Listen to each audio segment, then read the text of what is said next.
When people tell me to touch grass, I pluck the weeds from my Animal Crossing island.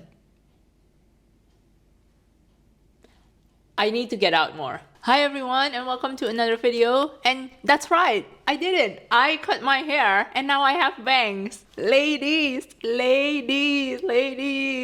settle down. Please hold the Edna Mode and Tina Belcher comments. I know. Ladies! Also, something a little bit funny is that my hairdresser in the past told me that the right side of my head has like wavy hair and the other side of my head has straight hair, just really straight. So if my hair looks weird, it's because it is. It's because it doesn't know what it wants to be. It wants to be wavy but also straight, so it just splits right down in the middle. Anyway, today we're going to do something a little bit more chill, which is quite fitting actually. I've been obsessed lately with playing Animal Crossing, and it just got me thinking a lot about cozy games. So I want to talk about them, particularly why I like them and why a lot of people also like them. As always, I would love to hear your thoughts about my topics. So if you want to chime in, please do so in the comments.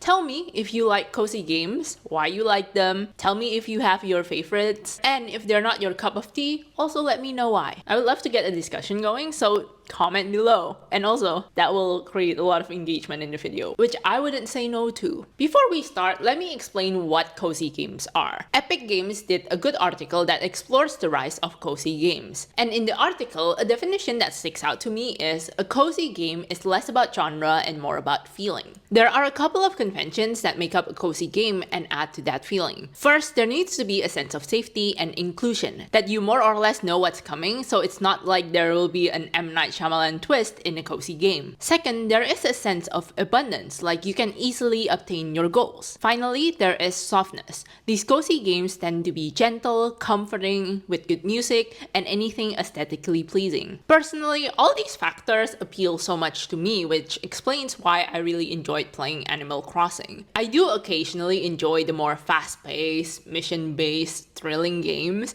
but more often than not, it becomes very stressful for me to play those games. I think it's because I can get competitive and I get immensely frustrated if I cannot complete a goal or finish a mission, and the games gradually lose the appeal to me because I don't like sitting in that frustration and anger if I'm not doing well. Because who doesn't like winning? Okay. The intense music and the overload of like things just happening on the screen also makes things even more stressful, and I'd walk away feeling more stressed than enriched from playing those thrilling games. I want to chill sometimes, so that's why I prefer to play Animal Crossing. The music in Animal Crossing is calm and there are no missions. Like, of course there are goals, but it's not as urgent. For example, sometimes you have to wait for a day for a house or a store or a bridge to be completed before you can do anything with them, and that allows me to put down the game and wait until tomorrow. I know some people will cheat the game and change like the date and time on their Nintendo Switch, but I don't really do that because I don't have a reason to, since I'm not really rushed to finish the game or anything like that, and these cozy games tend to not have an end goal. Like in Animal Crossing, there's no end game, you just keep building your island. So it's not the end of the world if I miss buying a turnip on Sunday, because I can just wait until next week. The missions or goals are not as urgent, so I don't feel that immense pressure or urgency to complete them, which is good because I don't like to be pressured, guys. No one likes to be pressured. Another reason for the appeal of cozy games, as specified in the Epic Games article, is associated with psychology. As you recall, safety is an aspect of what makes a cozy game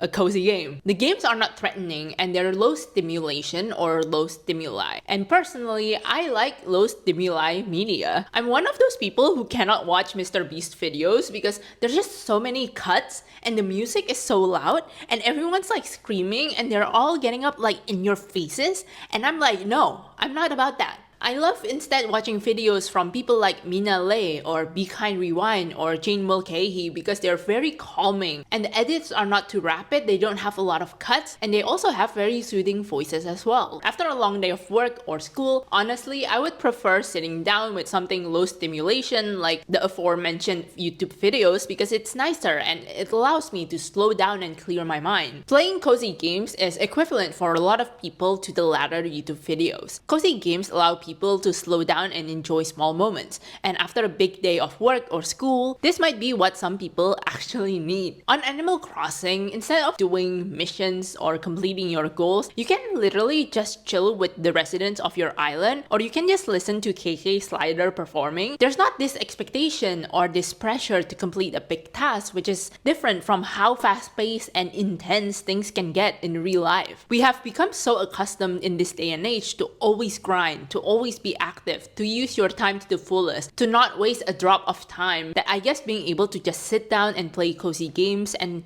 still do stuff, but do it in a more like comforting and chill environment is sort of therapeutic in a way. And honestly, we need some time to like bask in the quiet or do something a little bit more chill. There's this expectation from the society that you need to work, you need to consume, you need to engage with as much as you can in a day, that we fail to like take care of ourselves and slow down and rest. So I guess in a way, for the people who enjoy cozy games, this becomes like a place for them to kind of slow down while still being able to like do stuff. And that's become a core value of why cozy games are popular. Being able to have this agency in slowing down, and when you're slowing down, it still feels like you're doing something rather than just sitting and watching the wall and not doing anything, which I guess for some people is a little bit too intimidating. I know it is for me. I don't want to be left alone with my thoughts for too long. Dr. Rachel Coward, or Coward? Dr. Rachel, a research psychologist who often studies video games, talked about the self-determination theory in the Epic Games article. She said, "I like to talk about self-determination theory, which is a theory of human motivation that says all actions humans do are motivated by the desire to feel autonomous, make our own decisions,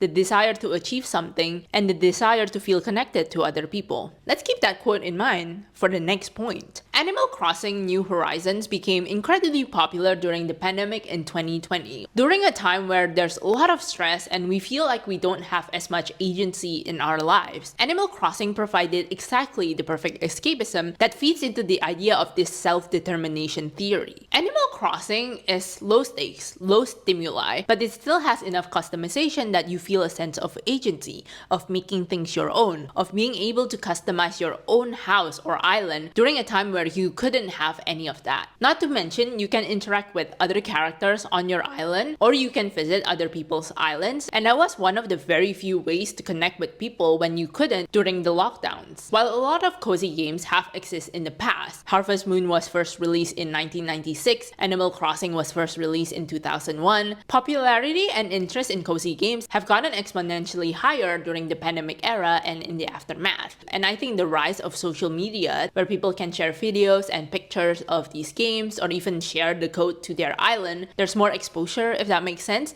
and it kind of got a lot more people interested in Animal Crossing as well. Like, I wouldn't know the existence of Animal Crossing if it wasn't for social media hyping it up. Overall, the fact that people find solace in this game during the lockdowns shows us the lasting appeal of these games, which is that they tend to be good-natured. No one is the villain in these games. No one is trying to destroy your island. Tom Nook can be a villain to you, but it's not like he chases you around every time and tries to kill you. He's just like a loan shark. So again, because there's no designated bad guy to these games, like, you can just play the game and be comforted in knowing that you're not trying to defeat anyone. You're just trying to make a good island. However, it should be noted that while these games may help with your mental health, it is not therapy. Sadly, there are a lot of detractors to cozy games. People calling them girly or simple or shallow, which is ugh. Just because something is cute and girly, it doesn't mean it's shallow. And I don't like the connotation that being girly is bad or shallow. That's just so gendered and so malicious. While there is a large number of women enjoying cozy games, it doesn't mean cozy games are only for women. Nor do playing cozy games not make you a gamer. If anything, cozy games are good gateways to get more people into gaming. Wendy England from Her Cozy Gaming wrote about how playing playing cozy games doesn't require you to have an insane skill set. You can literally just start. They're low stakes enough that any person can get into them. These games are usually made for more portable platforms too, like the Nintendo Switch, which sometimes runs a little bit cheaper than the more advanced video game consoles. Heck, even some cozy games are made for your phone. If you have a phone, you can play a cozy game. Overall, cozy games make gaming more accessible to the masses. Do you think the masses can play the Spider-Man game if they don't have a PS5 or a PS4 or a PC that's powerful enough to power the game? No, but you can literally play Animal Crossing on your phone. The accessibility overall could be a positive thing for the gaming industry. Now, let's see what some people say on Reddit about why they like cozy games. This thread is from the subreddit Cozy Gamers. The original poster said, "I noticed that all my favorite games have an element of tininess and order, a slow pace with no pressure. But the most important element is hope. I love games that give me hope for the future." Another person said that they enjoy cozy games because they don't have to research online how to defeat levels. We've all been there. We've gotten to a level that's so hard that you have to look up how to defeat the levels, right? And for this person, because they have a busy schedule, cozy games are chill enough that they can play for only 30 minutes and be done with it for the day. Escapism was also a big thing mentioned in this thread as well. These games have helped a lot of people with their anxiety and the feeling of being overwhelmed, especially because these games tend to be optimistic. This comment makes me giggle because this is absolutely me. Sometimes I want to play video games, but I want absolutely no stress. I don't want to worry about dying or getting stuck on a quest. Sometimes I want to worry about whether or not I have enough hearts with the cute villager for them to marry me. Laughing crying emoji. I'd like to highlight this next comment because I think it will give us something to ponder about. I have chronic illness and severe chronic pain and work from home in a demanding and stressful job that takes a great deal of emotional and mental energy. I need to lie down to rest most evenings. I play cozy games to escape from my physical reality, especially when I can't access nature like the bush or ocean like I want to. Cozy games help me calm my ADHD and CPTSD brain and switch off from traumatic imagery that is often a part of my work. Cozy games help transport me to beautiful, calm places to explore or build or farm. They are my way of finding moments of distraction or peace. These are all interesting stuff, but again, let me know what you think. Thank you for watching this video and I hope you enjoy it. If you do, please like the video, leave a comment, or share the video as well to your fellow cozy gamers. And consider subscribing to the channel too for more video essays, commentaries, chill videos, or other things, other funny observations that I made. Don't forget to let me know if you like cozy games or if you have any recommendation for cozy games as well. Preferably something from Nintendo Switch 1 or the mobile phone, or just the Switch because I don't want to use my phone for gaming. Apart from that, have a good night, a good day, a good dusk, a good dawn, a good middle of the night. I'm reading this out loud. Really early morning or late night, depending if you are a glass half full or a glass half empty type of person. Is 3 a.m. early morning for you or is it late night for you? More things to put in the comments. There's no reason why you can't leave a comment. I want to hear from you guys. Yeah. I'll see you in the next video. Okay. Bye.